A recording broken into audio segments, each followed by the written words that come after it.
paraan ng pag-iipit ng steering belt.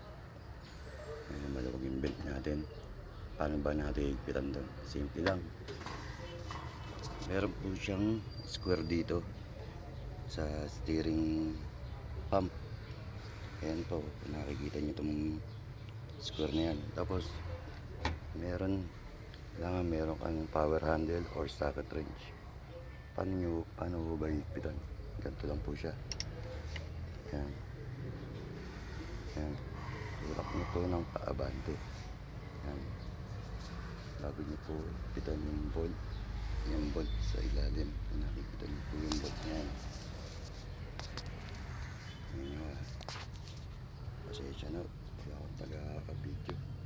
Ako lang nga nagbibideo. Hanapan lang natin ng ano. Ayan. Ayan mo siya.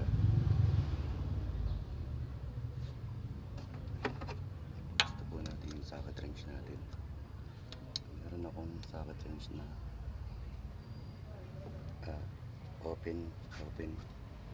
open range na yung kabila ratchet.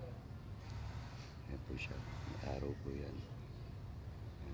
Higpitan niyo po siya ng paganto.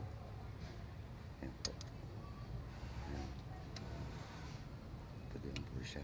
Pero kamayin po muna natin. Maluwag pa.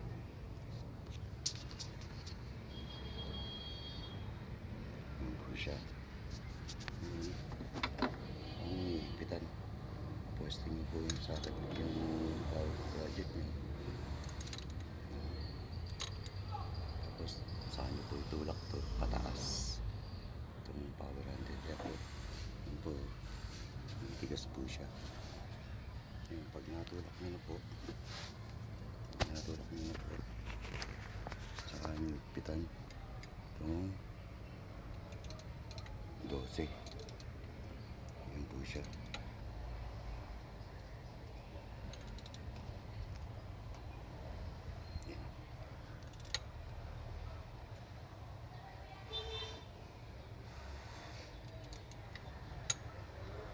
Ayan, nagpita po siya. Pwede nyo po tanggalin yan. Yung power handle. Saka nyo po higpitan itong ibabaw. Yun po.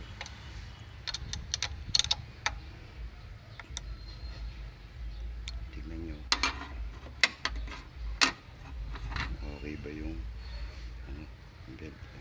Tingin ko okay naman siya. Ayos na. Ayos.